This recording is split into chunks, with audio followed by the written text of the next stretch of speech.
Hello and welcome to our presentation on the I designed it myself effect in mass customization. We are glad you could join us for this presentation. We have so many insights to share, so let's get started.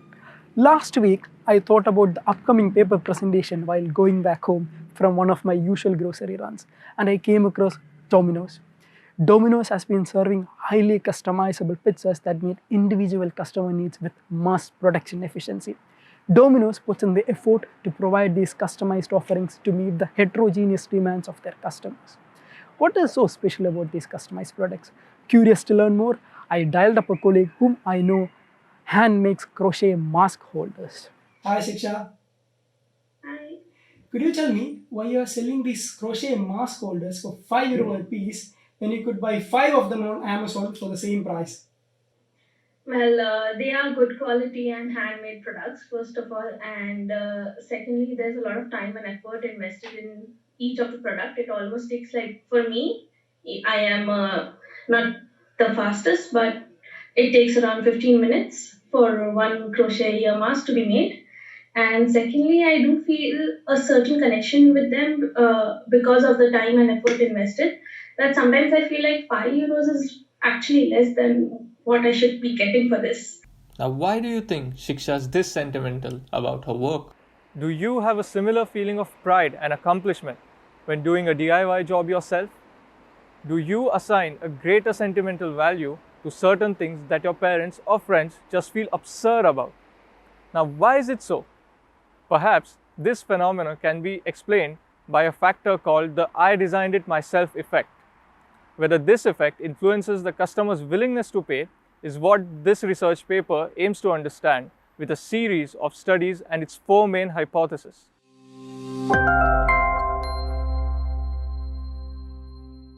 Now let's take a look at the paper. Through behavioral decision-making experiments, the paper explains how the sense of being the creator of product design increases the economic value of the product for the designer. The paper was published in the Institute of Operations Research and Management Sciences Journal on 16th of October 2009. The authors are Nikolaus Franke with an H index of 32 and 13,212 citations, Ulrike Kaiser with an H index of 7 and Martin Schreier with an H index of 24 and 8,408 citations. Now, H index is a metric that measures the productivity and publication impact of the author. So an H index above 20 is good, and the author is considered to be quite experienced. Now back to AV. Mass customization companies offer websites that enable customers to design their own individual products, which the manufacturer can then produce to order as per the customer's wishes. This is another example of a customization toolkit offered to Nike's customers. It is called Nike by You. As you can see, one can create a shoe that's entirely personalized and tailored to your individual need and preference. The additional value such products add depends on the preference fit and the effort to design the product. Even though Nike provides such an elaborate configurator, when it came to ordering a pair of custom shoes for myself, I went with Adidas, as their customization tool was much easier to work with. I only wanted a string of text on my pair of shoes, and Adidas's tool never overwhelmed me with too many options. According to the researchers, such design-it-yourself mass customization toolkits should maximize the preference fit for the customer and reduce the effort it takes to design products. Preference fit refers to the fit between consumer preference and product attributes. In a nutshell, it means the qualities a customer looks for in a product. For example, if I like black colored running shirts with no logo, the second shirt is a better fit for my preference.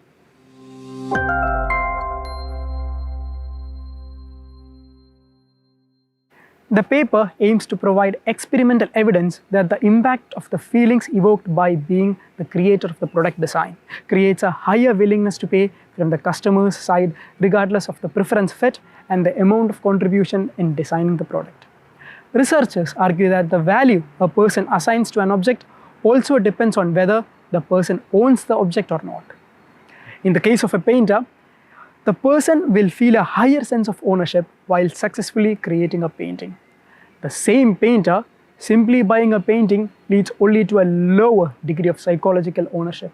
The mass customization toolkits of many companies dramatically reduce the level of skill necessary to design a product oneself. Even a novice designer can create a new product with just the click of a button. But is the process of virtually creating such products tangible enough to instill feelings of accomplishment? As we had discussed before, these feelings of accomplishment contribute to the economic value ascribed to the product. The paper tries to uncover the rationale behind the value generated by these mass customization toolkits. Here is Roosbeek to tell you more about how the study was conducted.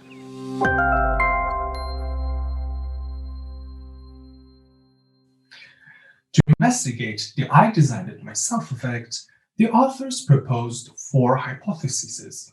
Hypothesis 1 states that designing a product oneself with a mass customization toolkit delivers an increase in the expected value of the product, rather than buying one off the shelf. Individuals who created an object interpret it more as theirs than individuals who merely bought it, and research shows that when an individual feels that an object is theirs, they ascribe more value to it. The second hypothesis looks at whether the feelings of accomplishment contributes to the I designed it myself effect. The hypothesis states that the user derives a sense of accomplishment from designing the product. This hypothesis' premise is explained in the works of a very influential German philosopher, Friedrich Nietzsche. This proud feeling of accomplishment or the need for achievement is ingrained in all humans. The researchers proposed that creating a product oneself brings out these feelings of accomplishment that then are strongly associated with the product. In turn, these positive feelings result in a higher valuation of the creation. Hypothesis 3 introduces the outcome of the process as a factor affecting the personal value attributed to the product. If the product made by a person fails to meet the requirements or standards, and the process is perceived as unsuccessful, it is unlikely to satisfy the need for accomplishment we discussed in the previous hypotheses. The subject might feel that her investment of time and effort was not fruitful, which will negate the reasons why they should value the outcome.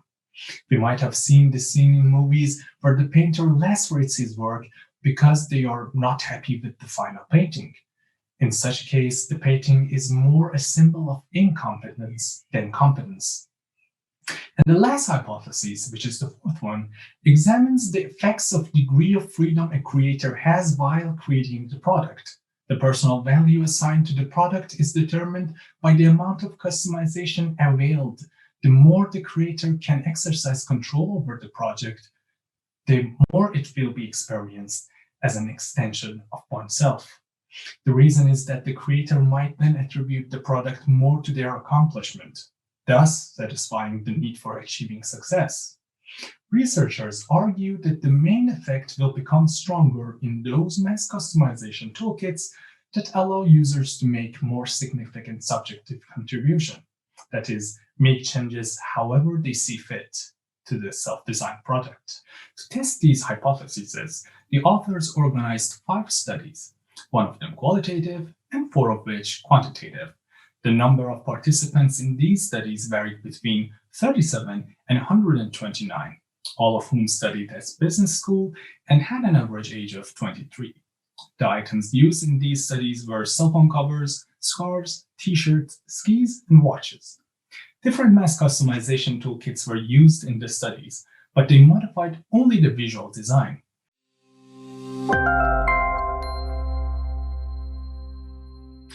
After 5 detailed studies, the authors did find support for all hypotheses. Now let's discuss the key findings here. Number 1, the I designed it myself effect sure does exist in mass customization toolkit context, and being the originator of the product affects the willingness to pay for a customer. Number 2, the I designed it myself effect is in fact the third factor that influences the willingness to pay of a customer, although other 2 factors influence it. namely preference fit and design effort. Number 3, the I designed it myself effect is affected by the feelings of accomplishment derived from the design process.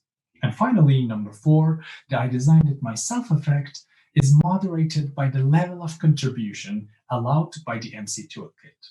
However, while designing an MC toolkit, we should consider the average customer's design skills and the amount of time and energy he or she considers reasonable to spend on the design.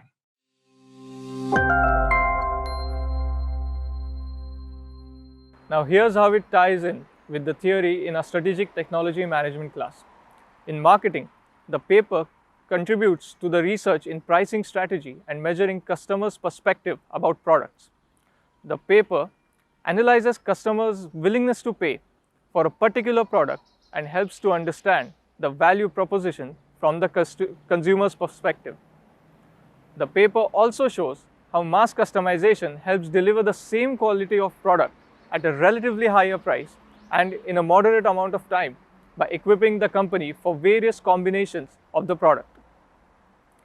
In product development, the paper contributes to research on lead user methods and open innovation. The paper provides valuable insights into the user's role as an idea generator and a co-designer of products. It shows how organizations can harness the innovation potential of end customers. It also opens up possibilities for product development teams to get more insights into the key trends in the market and accordingly make investment decisions. The paper also gives an overview of how companies should design mass customization toolkits.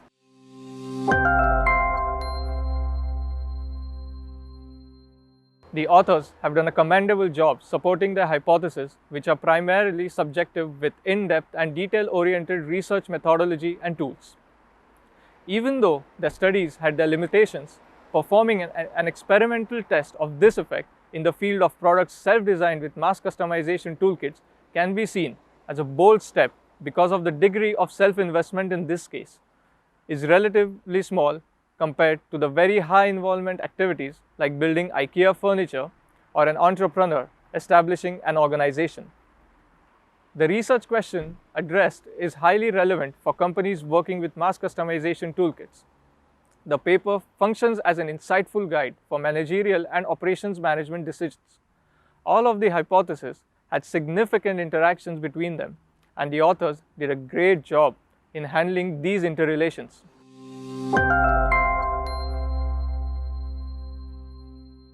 For all its strengths, the paper also has a few downsides which need to be addressed. Firstly, the study has been limited to consumer products that are self-expressive, such as cell phone covers, t-shirts, and watches. Whether the I designed it myself effect found on such products can be generalized to utilitarian products like computers or privately consumed products such as mattresses is largely unexplored. The participants in the studies belong to a narrow customer group of young business students, including only students with an average age of 23 years, which suggests that the study's outcome is limited to that age group. If the subjects were from a broader age group, the results of the study could be generalized and the result could be compared efficiently to real-world scenarios. The general question of whether being the originator of creation makes you value it more remains somehow unanswered. The research paper introduces 3 significant factors that play a crucial role in determining the value of a mass customization toolkit. Researchers also show that these factors conflict with each other after a certain threshold. Therefore, it is vital to balance these 3 factors to create an optimal mass customization toolkit, but paper fails to provide any practical suggestions to balance these factors. And last but definitely not least, the research paper deals with the psychological implications of customer participation. Yet the authors have primarily expertise in entrepreneurship, innovation management, and marketing. The lack of subject matter experience in the field of psychology leaves so much to be desired in providing effective suggestions.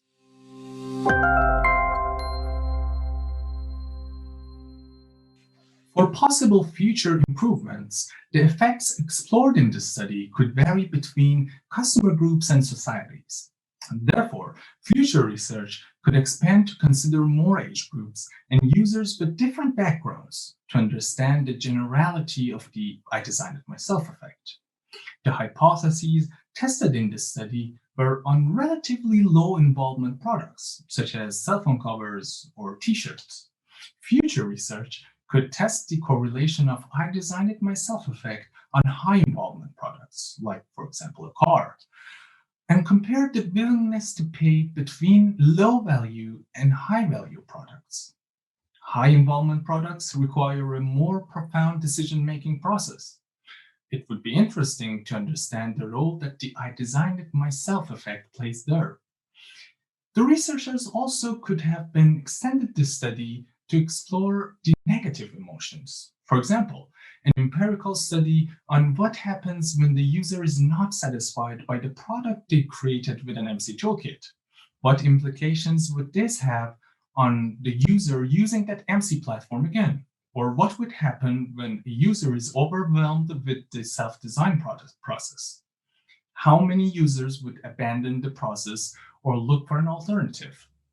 Now I would like to tell you about our suggestions for future extensions of this research. As the three moderating factors, preference fit, design effort, and I designed it myself effect, are significantly important in developing effective MC toolkits, finding the balance of these three factors and their optimum levels is an essential avenue for future research. As another extension, we also suggest further research to understand how the I designed it myself effect influences customer satisfaction after receiving the product. How does it affect product returns? How does this phenomenon affect companies' after-sales support strategy? Now back to Abby.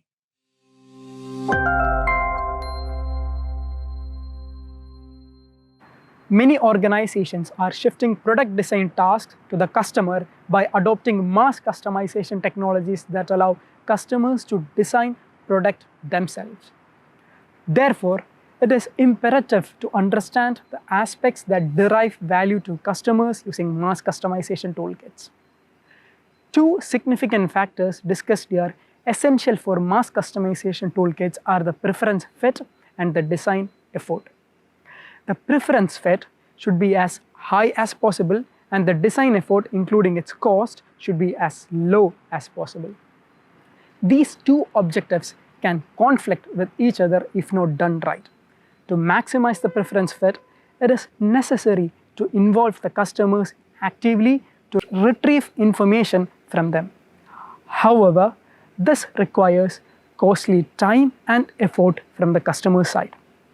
Therefore, it is of paramount importance to balance these two factors to create an optimal mass customization toolkit. Researchers found an additional third factor determining the value of mass customization toolkits other than preference fit and minimizing design effort. It is the feeling of accomplishment arising from the process of self-designing. Researchers have termed this the I designed it myself effect. Again, this newfound factor of the I designed it myself effect also conflicts with the factors of preference fit and design effort. The need for making a customer feel as if they are the product's originator could reduce the product fit. For example, suppose a company uses a good product recommendation system that could predict the customer's need. In that case, a situation might arise in which the ready-made solution provided by the system delivers a higher preference fit than a customer designed product. On the other hand, the customer designed product delivers the advantage of enabling I designed it myself feelings. To make the design process as easy as possible, a customer can be asked just to state their preferences and the recommendation system would suggest the end product. This will result in the customer experiencing less effort and lower frictional cost, but may not truly feel they are the product's originator. To summarize, this paper finds a new factor affecting the willingness to pay in mass customization toolkit implementations. It is the I designed it myself effect. This effect plays a vital role in the additional value the customer sees in the customization experience and impacts the company's profit margins. Companies could also find out where the value proposition lies for their customers. Although this paper could help companies to familiarize themselves with the advantages and disadvantages of mass customization toolkits in general, further studies are required to design a functioning mass customization toolkit depending on the nature of the product itself. We hope that you have understood what the paper explains with the studies conducted, and the implications of the result of the study can be in the consumer products and service markets. Thank you for being with us today. We look forward to seeing you again soon. Have a great day.